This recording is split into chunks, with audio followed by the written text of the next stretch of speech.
dedicated to each and every one of you who appreciate a great glass of wine. You know what I mean? It's Monday. Let's raise a glass to the beginning of another week. It's time to unscrew, uncork, or savor a bottle. And let's begin exploring the wine glass. Earlier this year, I had the privilege to attend Sicilia En Primeur, where the energy and ambition of Sicilian wine were on full display. And there's no better person to talk about what's next than Mariangela Cambria, the president of Assovini Sicilia. In this episode, we explore how Sicily is uniting tradition and innovation, why native grapes are capturing international attention, and what it takes to lead one of Italy's most dynamic wine regions into the future. Join me for an inspiring conversation that goes beyond the vineyards, revealing the vision and passion driving Sicily's modern wine renaissance. Please take a moment of your time to subscribe, rate, and review Exploring the Wine Glass. It's completely free, and it's the best way to let other wine lovers know about the podcast. Be sure to head over to the website, exploringthewineglass.com, to read my award-winning blog, see what else I've been up to, and most of all, please tell your friends about the podcast. Slainte. Never let you go. No. Hey everybody, I'm Lori Budd, a UC Davis winemaking program, Spanish wine scholar, sommelier service, champagne and Côte d'Aron specialist, and a WSET Level 2 graduate. You can find Exploring the Wine Glass on all the socials, as well as your favorite podcast catchers. If you haven't subscribed yet, now's the perfect time to swipe, subscribe, rate, and review. Stay in the know about all things wine by visiting my website, exploringthewineglass.com.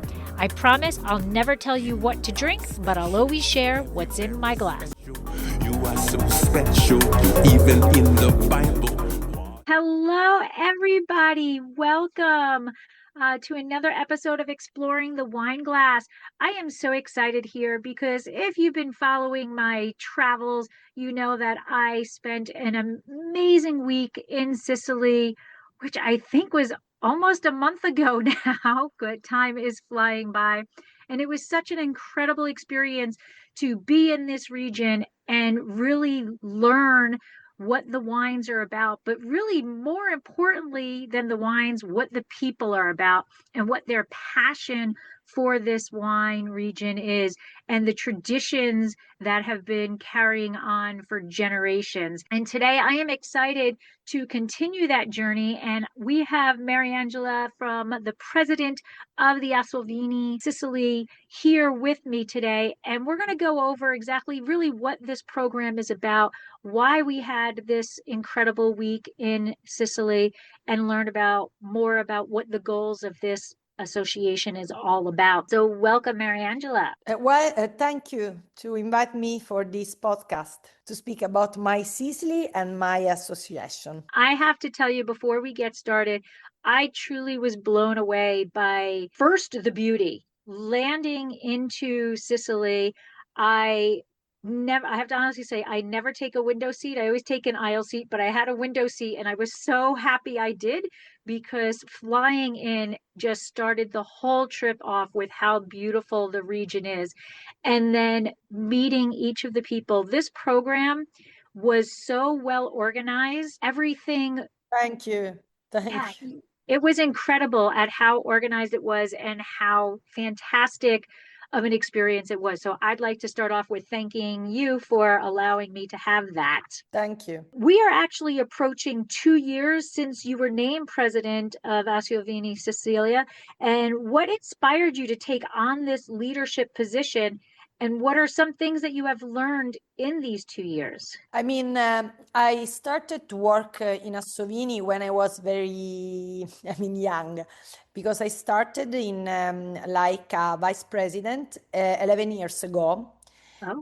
So I spent a lot of time with a very incredible men and women of this industry. In this 11 years that I was in Assovini and in the board of Assovini, I tried to heard from their voice, their idea, what I can do to do my best for this association. When the last president asked me to be the president of the association, for me was a very good, I mean, it was, I would say, I was afraid because I'm the first woman who have this position. And the last position was very incredible man, very from a very important winery. I would say historical winery in Sicily. So for me it was a very, I mean, difficult at the beginning, but I think that the idea to speak with everybody, to follow the idea of the other, but just to focus on my point of view, it was the good balance for my new position. So the goal of Assovini Sicily is to bring together wineries of all sizes and their styles. How do you foster this collaboration and unity while allowing the respecting the the individuality of each winery, each member, and yet get them all to come together? I mean, I think that the important things of this association is to stay together, okay? The love of Sicily. And despite the different sides, individual and style of each winery, our association share the awareness that Sicily terroir and wine represent the unique value in the Italian worldwide economical sense. The good balance between small, medium, and large wine company is the strength of Assovini, because we have one goal: to become Sicily the best place of wine in Italy, and each winery, and each people means have this in their heart. And I think that going back to how the program was set up, that really came to light with how the program was. So for those who are listening, basically there were a large number of us who flew there, and they broke us into smaller groups, and we got to explore the countryside and Yeah. see the history. And then it Yes. culminated in this grand event, which really allowed, at least for me, I got to see a piece, a piece, a piece, like a jigsaw puzzle. And then the way the event ended was that jigsaw puzzle was able to come together, and I could see the whole big picture. So it really was an extraordinary experience to be able to do that. And I think it's great. And I'm not sure that every region around the globe has that ability to work so well together. That is No, what I I don't think experienced. so. I don't think so. What are the key strategic priorities of Assovini Sicily under your leadership? Are there particular markets, messaging, or initiatives you plan on focusing on? Over the past 2 years, we have set ourselves to goal of starting again from our Mediterranean roots to chart, of course, through the future. We are very lucky of this rich heritage of a variety of terroir, from volcanic soil of Etna to the winery near the sea. Assovini, through the activity of this member, try to make Sicilian wine and their distinctive characteristics who knows the world as well as to Italy, promote high quality viniculture, bring together the association partner in the pursuit of common goals such as building a wine system also recognized by a community with the institution, promote sustainability with Foundation Sustain, Consorzio Sicilia. So we make a lot of things to big Sicily, to make big the big Sicily in the world. Yeah, and it really has gone through a dramatic transformation over the past 2 decades. From your perspective, like, what do you see as the most pivotal shifts, and how does Assovini build on that momentum? We try to start the strategy of production of wine in Sicily has changed little by little. At the beginning, 20 years ago, we started with international varieties such as Merlot, Cabernet, Syrah, because it was very modern focus on this kind of variety. But in the early 2000s, we discovered that the best things of Sicily is the local variety. I mean, the authentic, the unique things of this island. We try to turn over and to focus on the in local variety like Nerello Mascalese, Nero d'Avola, Caricante, Pericone, Grillo. Also, because the climate changing, we discover little by little that the local variety was they are very focused with the terroir. So with the problem of climate, they are very resilienti. We say in Italian resilienti. Resilience means very attached, Oh, okay. with the terroir. And I have to tell you, so during the tour, I fell in love with Pericone. Yeah. Oh my gosh, I was like, I oh, think that Sicily is not an island. Is not an island. Is not a region. Is a continent. So you find in each place of this terroir, you find a different wine, different food, different people. You think about Pericone, but there is another kind of variety, and is why it's very important and also unique for this region. absolutely. And that was one of the things I also noticed was the passion of the indigenous grape and taking those indigenous grapes and recognizing that, personally, they're there for a reason, and then putting them up onto a pedestal and learning. And this is the science geek in me, learning what the grape needs and basically listening to those grapes in that area and learning how to cultivate it better, to make the wines better, to increase the love of those grapes. And I saw that across the board throughout that whole week. It's important to them to maintain their heritage and to show Yeah. those grapes the way they belong and the way they deserve to be is really more of it. Yes. And so with the global attention that Sicily is getting, and rightfully so, how do you see Assovini balancing promotion with protection, ensuring that quality, authenticity, and sustainability remain central? Because it is a true balancing act. You want people to know about your region, you want people to fall in love with the region, but then as they come, things can potentially change.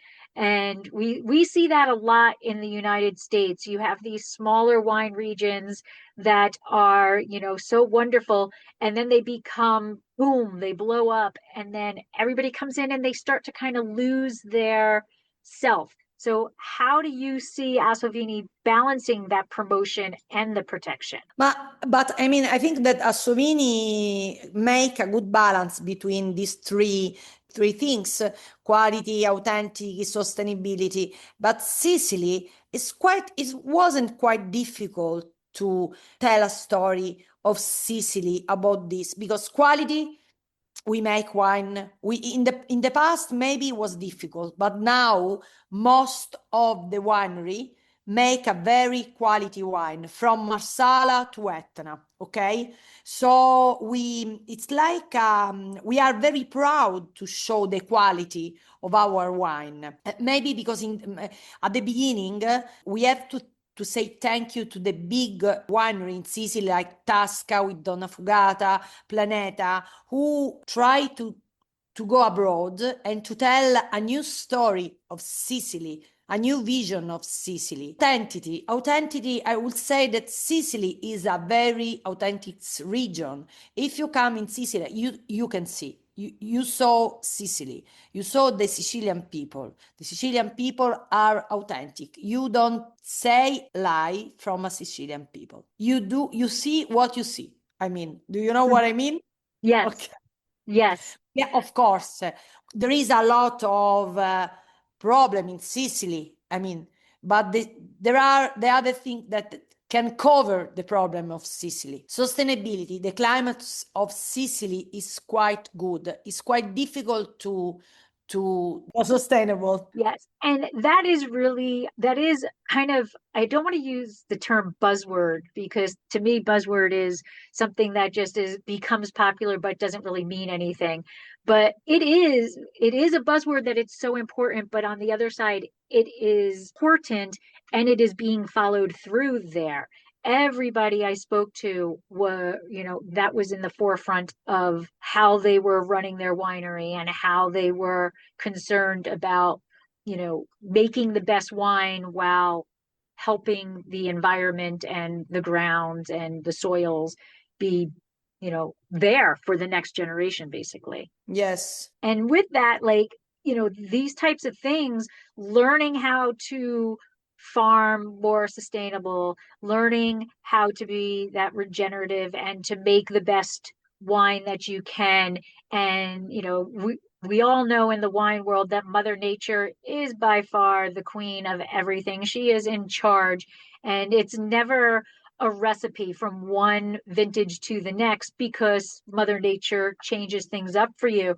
So it's an educational aspect, a large educational aspect to the growing of the grapes, the farming, and the making of the wine. And that seems to be a very large pillar within the Assovini's mission.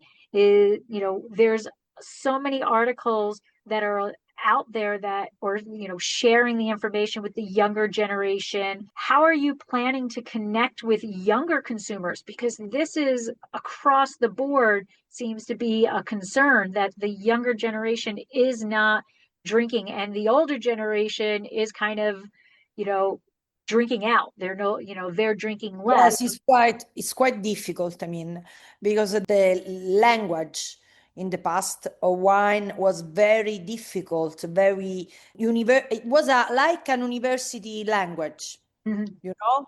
Right. Now the new generation are completely different from the past, completely different from the past. They don't read book, they don't watch TV, they watch just television, they write with WhatsApp, with the AI. Yes, it's quite difficult to communicate how is the value of wine. I try to one son and one daughter. I try to tell a story very in a simple way to try to tell how to make the wine and how is important that this wine is belong of the terroir where we are. It's quite difficult. I mean, it's quite difficult because they don't. I think they are sometimes they are bored about the style of wine. I think that the new generation have to try to love this work. Because of this we have a new association inside. I mean it's a group of young generation girl of very young people who belong to our member, some winery of our member that they have a third generation, fourth generation. And I try to speak with them just to learn about them, what they can do for us. It's quite difficult, but I think it's quite difficult, but I try to do my best. And I think that the good things to do is to speak with them, not to say, don't you are so young, you cannot speak about wine. You Mhm. have to, you know what I mean? Yes, and that's really across the board. It's in the world trying to connect the younger generation to wine. Somehow in my head, I think that the younger generation just see wine as this is alcohol. And that is what's decreasing in our society, right? There's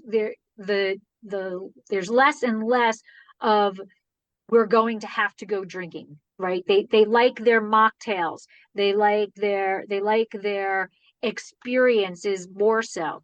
And I think that that's where the older generation, where we're missing the younger generation, because it's not about alcohol. Yes, wine has alcohol in it, but wine isn't just alcohol. Wine is opening a story, opening a conversation, to, sitting down with a glass of wine and being transcended to that world. So I can be however many miles away I am from you in Sicily.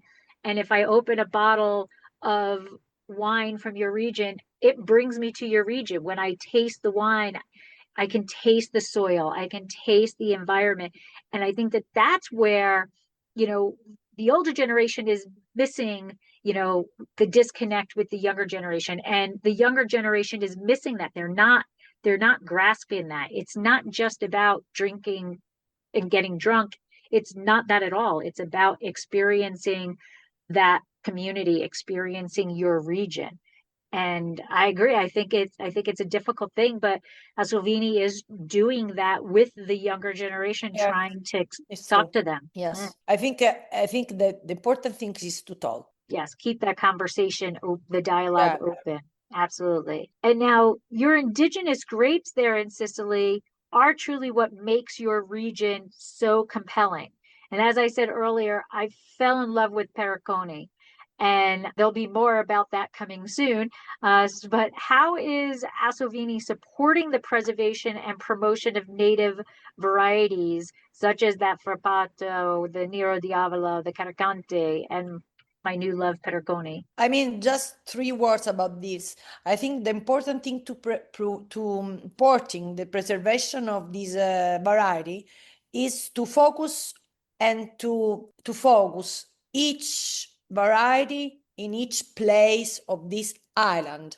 Okay, so if you think Nero d'Avola, you have to think Noto. If you think Nerello Mascalese, you think Etna. Okay, so you have to say, I think, that when you try to explain what is Sicily, Sicily is a continent, it's not a region. So in this continent, you find a different kind of variety from white and red variety, but they are focused in each terroir of this island. Does Assovini, are they guiding the wineries, the winemakers in that education, or porting the preservation and the promotion? It's I another mean, we make balancing a act. lot of, we try to make research with the university, with the enologist, try to focus some variety like Nerello Mascalese or Grillo,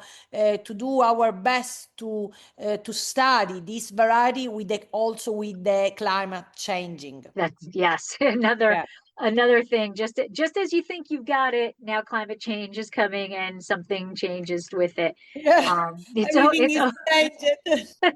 as we all know, tourism and wine, they all go hand in hand. How is Assovini working to elevate Sicily's enotourism potential while addressing the infrastructure and the challenges of just Sicily itself? I mean, I think the wine tourism is not is a very extraordinary opportunity for sell wine, but also to tell the story of wine and the terroir where the wine is. Here we made a survey of our under winery of the association, and we make a lot of we try to collect the number of the survey about the tourism, and we cover the 95% of wine, the 91% of winery offering of our association offering white guide tours.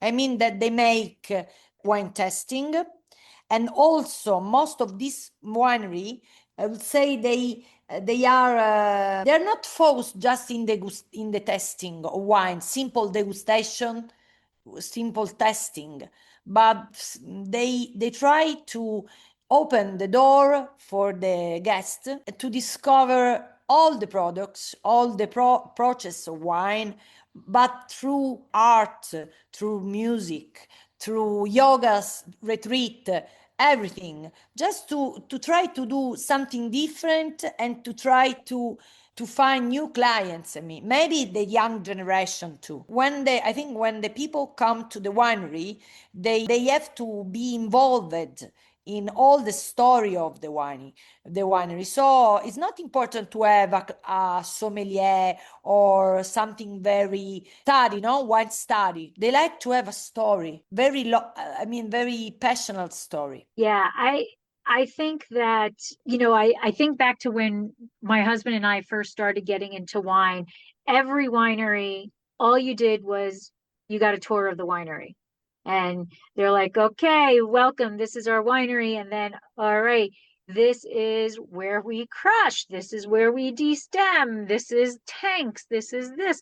And No, but in this moment, in these things, it's quite difficult. In my winery, we in on Etna, in Cotanera, we make a lot of, in this period, especially from April to October, we have a lot of clients, a lot of people, a lot of tourists that come to see Etna and to see the winery, my winery. But the people who work for me and are involved on this part in the winery, they try to tell a story of the grandfather, of my family, of the recipe, of the terroir, something like a Cinderella story. I mean, yeah, and that, because they are very, the people, they have to come and they don't have to be boring about the how the wine is, the smell, the color, and that's it's okay.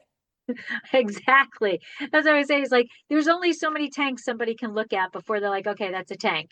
It's the stories that are behind it. You know, Yeah, because every two different wineries can make the same exact grape, use the same exact grapes to make a wine.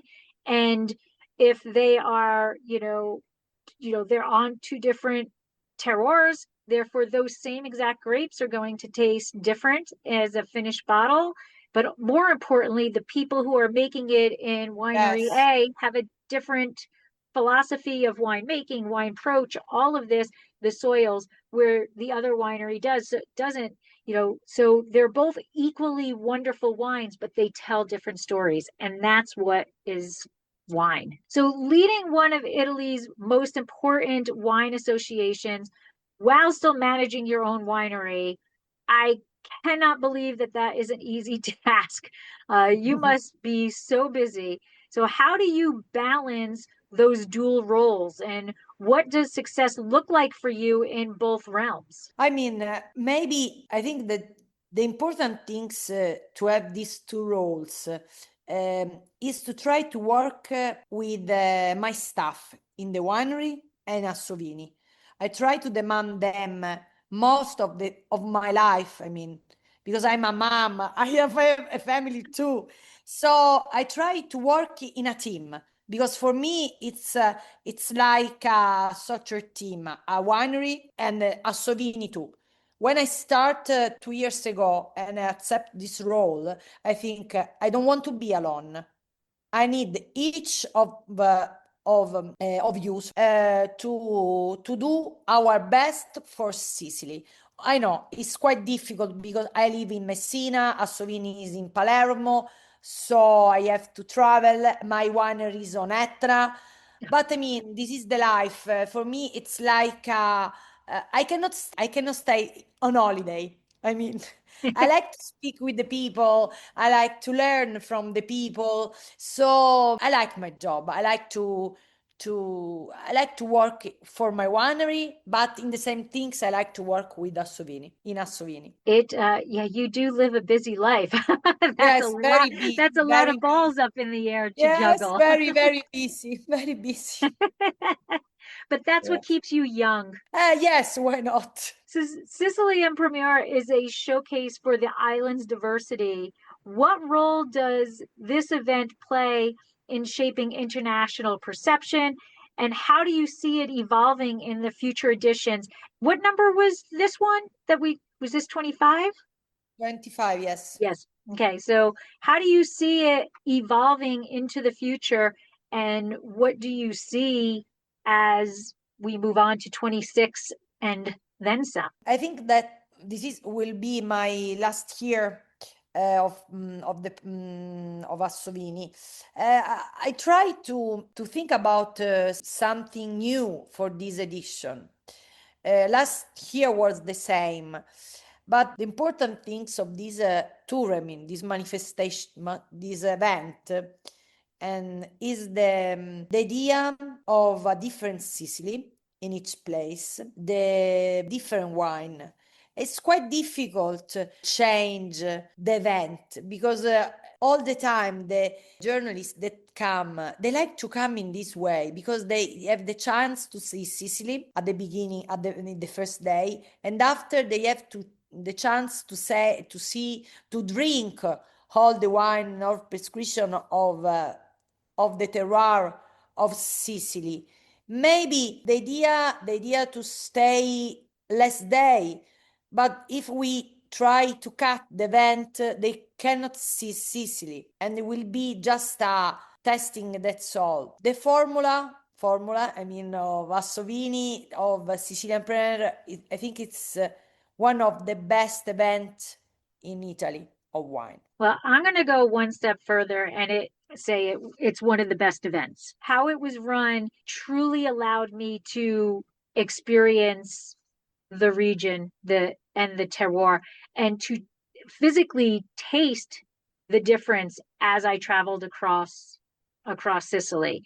And then to finish in Modica, where I got to taste the wines and group them how I wanted to group them versus how other people want to group. Because I do think that although we're trying to, we communicated as a community thing, wine can also be very personal and something that I am, aligned to is different than the person who's sitting next to me is. And I think that entire experience allowed for community and individuality at the same time. So I think the formula is wonderful. I also absolutely loved the educational aspect of it. Those seminars, so I can go and taste and leave and go and taste and leave. Those educational seminars were spectacular. So I think it was fantastic. I want to thank you again for allowing me the experience, for introducing me to Assovini Sicily. No, Sicily is a wonderful place of culture, of terroir, of wine, of food, of people. We make our best to try to tell a new story of Sicily. And I think you're doing a spectacular job. And I want to thank you again for allowing me that experience and for taking additional time from all the stuff that you do to sit down and talk to me and share the story with me. Thank you. Okay. Thank you, Lottie. I want you to have a wonderful evening. Yeah. A wonderful evening. My mind actually still is on Italy time, so I'm getting better at that, getting good at the conversion. But thank you again, and I hope to see you soon. Yeah. I hope Thank so. you. Thank Grazie, you. Lori. Bye. Bye-bye. Turn right into wine. So And now, a word from our sponsor.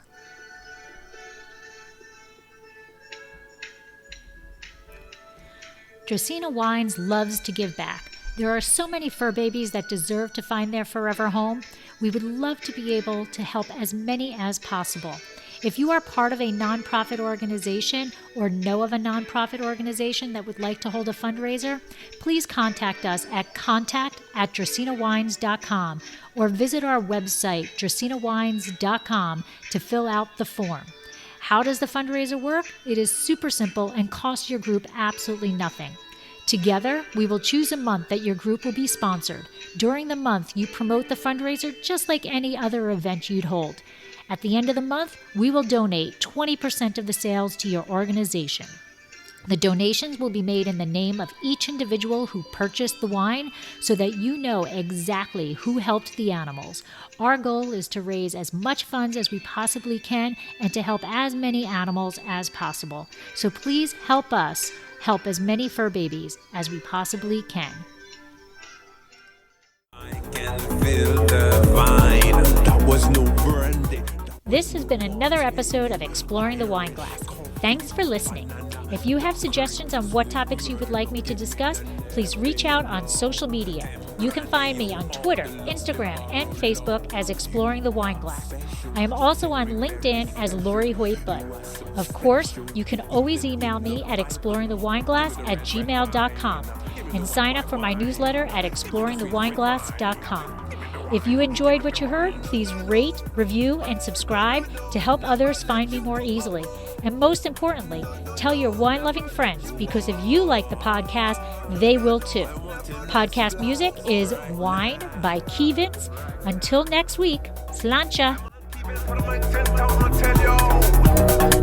There is always time for a good glass of wine.